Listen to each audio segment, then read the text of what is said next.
വയനാട് പഞ്ചാരക്കൊല്ലിയിൽ ചത്ത നിലയിൽ കണ്ടെത്തിയ നരഭോജി കടുവയുടെ പോസ്റ്റ്മോർട്ടം നടപടികൾ പുരോഗമിക്കുന്നു. ചത്തത് രാധയെ കൊന്ന കടുവയെന്ന് വനംവകുപ്പ് സ്ഥിരീകരിച്ചിരുന്നു.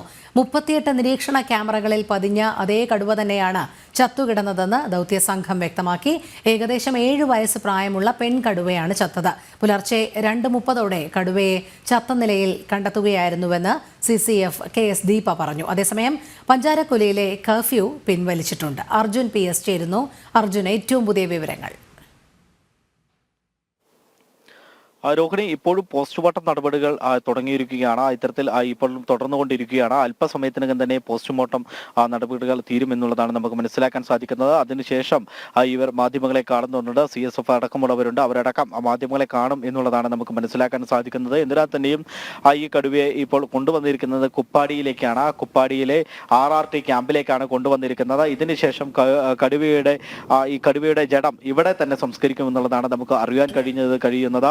കടുവയുടെ ജഡം കത്തിക്കുകയാണ് ചെയ്യുക എന്നുള്ളതാണ് നമുക്കിപ്പോൾ പ്രധാനമായും അറിയാൻ കഴിഞ്ഞിട്ടുള്ളത്. സ്വാഭാവികമായും ഇത്തരത്തിൽ ഈ ഒരു പോസ്റ്റ്മോർട്ടം റിപ്പോർട്ട് വന്നതിന് ശേഷമാണ് നമുക്ക് കൂടുതൽ വിവരങ്ങൾ ഏത് തരത്തിലാണ് കടുവ ചത്തത് എന്നുള്ളത് അടക്കമുള്ള വിവരങ്ങൾ പോസ്റ്റ്മോർട്ടം റിപ്പോർട്ട് വന്നതിന് ശേഷം മാത്രമേ നമുക്ക് പറയാനാകൂ. മാത്രമല്ല, അല്പസമയത്തിനകം തന്നെ ഇവർ മാധ്യമങ്ങളോട് പറയുകയും ചെയ്യും എന്താണ് യഥാർത്ഥത്തിൽ സംഭവിച്ചതെന്ന്. ആ സമയത്ത് മാത്രമാണ് നമുക്ക് കൂടുതൽ വിവരങ്ങൾ ഈ പോസ്റ്റ്മോർട്ടം സംബന്ധിച്ചുള്ള വിവരങ്ങൾ കൂടുതൽ അറിയാൻ കഴിയുക. ഇത്തരത്തിൽ കടുവയിൽ 2 ആഴത്തിലുള്ള 2 മുറിവുകൾ ഉണ്ട് എന്നുള്ളതാണ് പ്രാഥമികമായിട്ട് ഒരു നിഗമനമുള്ളത്. ഈ മുറിവിന് കാലപ്പഴക്കവുമുണ്ട്. അങ്ങനെയാണെങ്കിൽ ഈ കടുവയ്ക്ക് നേരത്തെ തന്നെ ഈ കാട്ടിൽ വെച്ച് സംഭവിച്ചതായിരിക്കാം ഈ മുറിവ് എന്നുള്ളതാണ് പ്രാഥമിക നിഗമനം.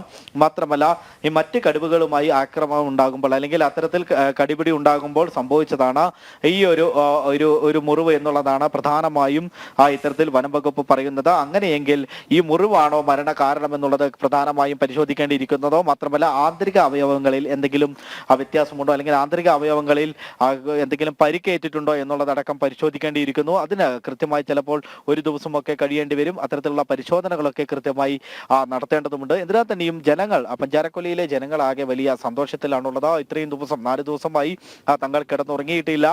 തങ്ങൾ മര്യാദയ്ക്കൊന്ന് പുറത്തിറങ്ങി നടന്നിട്ടില്ല. ആ ഒരു സമയത്ത് വലിയ രീതിയിലുള്ള ഒരു ഭീതി ഉണ്ടായിരുന്ന സമയം ആ ഭീതിയൊക്കെ ഇപ്പോൾ ഒഴിഞ്ഞിരിക്കുന്നു. തങ്ങൾക്ക് ആശ്വാസമായിരിക്കുന്നു. എങ്കിലും ചെറിയൊരു ജാഗ്രതാ നിർദ്ദേശം ആ പ്രദേശത്ത് ഇപ്പോഴുമുണ്ട്. കർഫ്യൂ പിൻവലിച്ചിട്ടുണ്ടെങ്കിൽ കൂടിയും ചെറിയൊരു ജാഗ്രതാ നിർദ്ദേശമുണ്ട്. ഇത്തരത്തിൽ ഒരു സെർച്ച് കൂടി ഈ പ്രദേശത്ത് നടത്തുമെന്നുള്ളതാണ് നമുക്ക് മനസ്സിലാക്കാൻ സാധിക്കുന്നത്. അത് സ്വാഭാവിക നടപടിയാണ്. ഇത്തരത്തിൽ ഈ കടുവയെ പിടിച്ചു കഴിയുമ്പോൾ പിന്നീട് യാതൊരു ഒരു പ്രശ്നവും ഈ പ്രദേശത്തില്ല എന്നുള്ളത് സ്ഥിരീകരിക്കാൻ വേണ്ടിയാണ് ഇത്തരത്തിലുള്ള ഒരു സെർച്ചൊക്കെ നടത്തുന്നത്. സ്വാഭാവികമായും കഴിഞ്ഞ ദിവസം നമ്മൾ കണ്ടതാണ് ഒരു RRT സംഘത്തെ അടക്കം ഈ കടുവ ആക്രമിക്കുന്നു. അങ്ങനെ ഈ ഒരു അക്രമി കടുവയാണെന്ന് തന്നെയാണ് വനംവകുപ്പ് നിരീക്ഷിച്ചിരുന്നത്. തുടർന്ന് നരഭോജിയായി പ്രഖ്യാപിക്കുന്ന സാഹചര്യം ഉണ്ടാകുന്നു. അതിനുശേഷമാണ് പിന്നീട് ഈ കടുവയെ വെടിവെച്ച് പിടിക്കാനുള്ള സാഹചര്യം ഉണ്ടായിരുന്നപ്പോഴാണ് ഇന്ന് രാവിലെ ചത്ത നിലയിൽ കടുവയെ കാണുന്നത്. ഏകദേശം പിലാക്കാവ് ഭാഗത്ത് ഈ സ്ഥലത്തു നിന്നും കടുവ ഇത്തരത്തിൽ ഈ യുവതിയെ പിടിച്ച സ്ഥലത്തു നിന്നും ഏകദേശം 4-5 കിലോമീറ്റർ മാത്രം മാറിയിട്ടുള്ള സ്ഥലത്തു നിന്നാണ് ഈ കടുവയുടെ ജഡം കണ്ടെത്തിയിട്ടുള്ളത്. ഇപ്പോൾ പറയുന്നത് സ്വാഭാവികമായും കടുവ ഇത്തരത്തിൽ മറ്റു കടുവകളുടെ ആക്രമണത്തിൽ നിന്ന് പരിക്കേറ്റ കടുവയായിരിക്കണം. അതാണ് പുറത്ത് വന്നത്. പിന്നീട് വനത്തിലേക്ക് പോകാത്തത് ആ സാഹചര്യങ്ങൾ കൊണ്ടാണ് എന്നുള്ളതാണ് വനംവകുപ്പ് പറയുന്നത്. എന്തിനാൽ തന്നെയും ഈ പ്രദേശത്താകെ ഇപ്പോൾ ഒരു സമാധാനം പുലർന്നിരിക്കുന്നു. അത്തരത്തിൽ എല്ലാവർക്കും ആഹ്ലാദമുണ്ടായിരിക്കുന്നു.